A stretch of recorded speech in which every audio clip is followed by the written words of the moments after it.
السلام عليكم ورحمة الله تعالى وبركاته. نتمنى ان شاء الله هذا الفيديو هذا يلقاكم بخير وعلى خير. اليوم ان شاء الله غادي نشارك معكم كيكه بالحليب. كتجي خفيفه وكتجي زوينه بزاف. مقادير اللي متواجدين بكل بيت، يعني بسيطه بزاف، اقتصاديه، وحتى المول يعني كتدبري على حساب الموجود عندك في البيت، فقط بكأس او يعني بإناء زجاجي وكأس يمكن لك تصايبي كيكه اللي عاديه وزوينه بزاف. كما كتشوفوا كتجي غزاله وكتجي اسفنجيه. نتمنى ان شاء الله الفيديو تكملوا حتى الاخير باش تعرفوا على الطريقه وكذلك المقادير. كما كتشوفوا كتجي غزاله وكتجي خفيفه بزاف وزوينه، كتجي هشيشه ورطبه واسفنجيه. هي كتبقى سخونه. نتمنى ان شاء الله الفيديو ينال اعجابكم، وما تنساونيش كذلك في اللايك، والناس اللي اول مره كيشاهدوا القناه ما ينساوش يضغطوا على يشتركوا بالقناه ويضغطوا على الجرس باش ديما يتوصلوا بالجديد ان شاء الله. كنحتاجوا لهاد الكيكه هذه مقادير اللي بساط. عندي هنايا 3 البيضات، عندي كأس ديال الحليب ونصف كأس ونصف من الحليب البارد، عندي كأس ديال الزيت وكأس ديال السكر سنيده ولا السكر الخشن، 2 ملاعق ديال الكاكاو المر كما كتشوفوا. عندي الدقيق على حسب يعني على حسب الخليط، غادي يتهز لكم تقريبا 3 الكيسان ديال العنبه ونصف، 3 كيسان ونصف. عندي فاني ساشي ديال الفاني 7 غرام، وكذلك 2 ديال الخميره الكيماويه 2 ساشيات 2 اكياس. كناخذ واحد الاناء اللي غادي نخلطوا فيه، كنوضعوا فيه 3 بيضات، كنضيفوا ليه كأس من السكر الخشن اولا سنيده. اللي عنده الخلاط الكهربائي يستعملوه، اللي عنده الخلاط اليدوي يستعملو. انا اكتفيت بالخلاط اليدوي. كنمزجوا البيض والسكر مزيان حتى ينسجموا مع بعضياتهم، عاد كنضيفوا لهم المكونات الاخرى.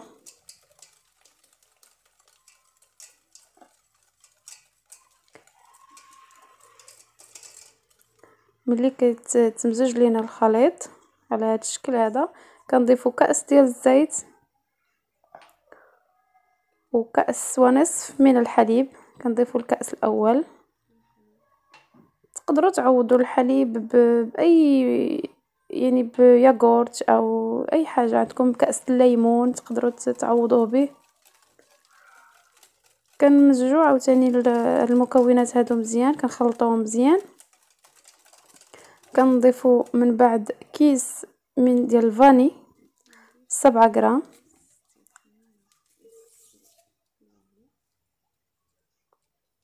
سكر الفاني،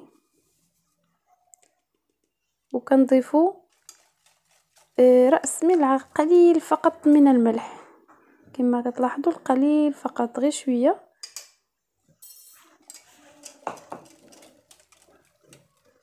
كنمزجوا الخليط مزيان. كناخذوا واحد الغربال اولا اللي باش غادي نغربلو به.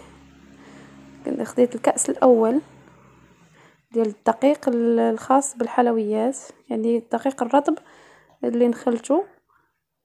غادي نخلط الخليط كذلك حتى يتمزج ليا الكأس الاول ديال الدقيق.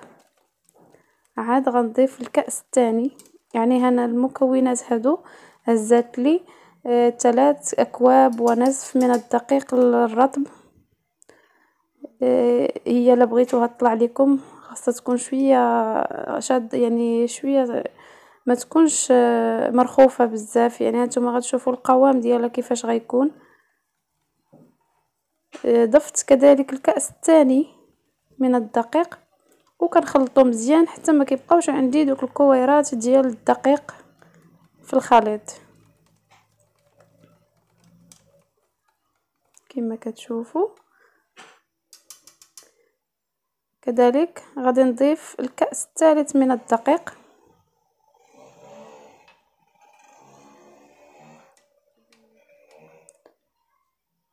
من بعد غادي نضيف كذلك 2 أكياس ديال الخميره الكيماويه اللي غادي نغربلهم حتى هما باش ما تبقاش عندي دوك الكويرات ديالهم، باش تمزج مزيان مع الخليط على هذا الشكل هذا. كتوجد لينا في واحد الوقيته اللي وجيزه جدا على هذا الشكل، وكنخلطوا الخليط حتى يتمزج لينا الدقيق ويعني مزيان ما يبقاوش عندنا الكويرات في الخليط كما كتشوفوا على هذا الشكل هذا كيفاش غادي يولي.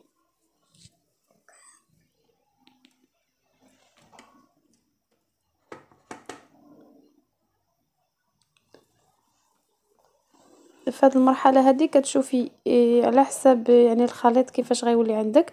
الا كان باقي خفيف كتضيفي نصف كأس اخر، حيت كاين الدقيق اللي كيشرب وكاين الدقيق اللي لا، يعني على حساب اختلاف ديال الدقيق تقدر تهز ليك 3 أكواب فقط، وتقدر تزيدي تضيفي حتى لنص، يعني نصف الثالث، نصف يعني 3 أكواب ونصف. كما كتشوفوا القوام ديالها كيفاش غادي يولي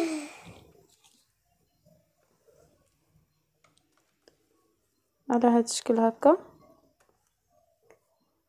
يعني كيولي ثقيل شويه باش كتطلع لينا، حيت الا كانت خفيفه واخا غادي تطلع، الا كان الفران مزويج واخا غادي تطلع من بعد غادي تهبط. كما كتشوفوا على هذا الشكل يعني كتهزيها الا كطواليك على هذا الشكل هكا يعني راها واجده. دابا كتكون ثقيله شويه. كناخد واحد 5 الملاعق من هذا الخليط هذا، غادي نضيف عليه 5 الملاعق فقط. غنضيف عليه 2 ملاعق ديال الكاكاو المر. على فكره انها ما كتجيش حلوه بزاف للناس اللي ما كيبغيوش الحلاوه بزاف. صافي كنمزج هاد 5 الملاعق اللي خديت مع الكاكاو.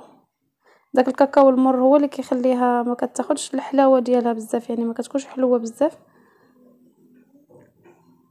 على هذا الشكل هذا ملي تمزج ليه مزيان شوفوا كي ولات. صافي غادي ناخذ واحد المول اللي عندك تقدري تستعمليه. انايا خديت المول هذا وخديت معاه واحد الكأس باش نحاول نشكل الدائره الوسطانيه. كأس اللي كنشربوا فيه عادي، يعني ما تخافيش منه انه غيطرطق في الفران ولا هادي، يعني عادي ما تخافيش منه. وكنوزع الخليط في الجوانب على الكأس، وكتشدي الكأس بيديك باش ما يتحركش ليك. صافي كتوزعي هذا الخليط هذا كامل.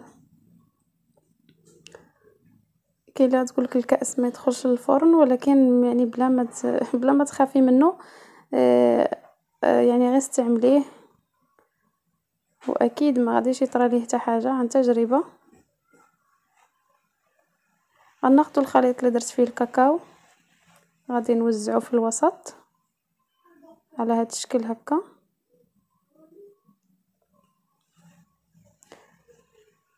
عشوائيا في الوسط كتحطيه كما كتلاحظوا. غادي نوزعه كله على هذا الشكل هذا.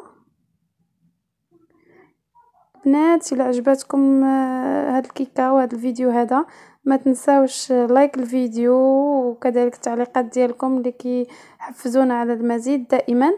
والناس اللي اول مره كيشاهدوا القناه ما ينساوش يشتركوا في القناه ويضغطوا على الجرس باش ديما يتوصلوا بالجديد.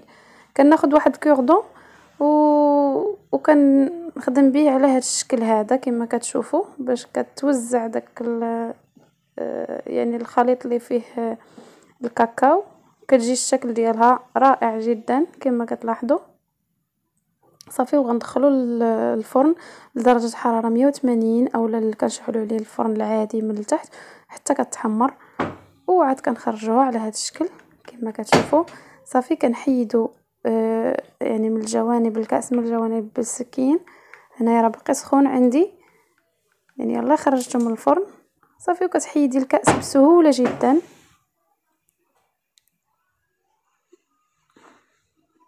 كما كتشوفوا كتجي غزاله وكتجي اسفنجيه. نتمنى ان شاء الله انها تنال اعجابكم. هانتوما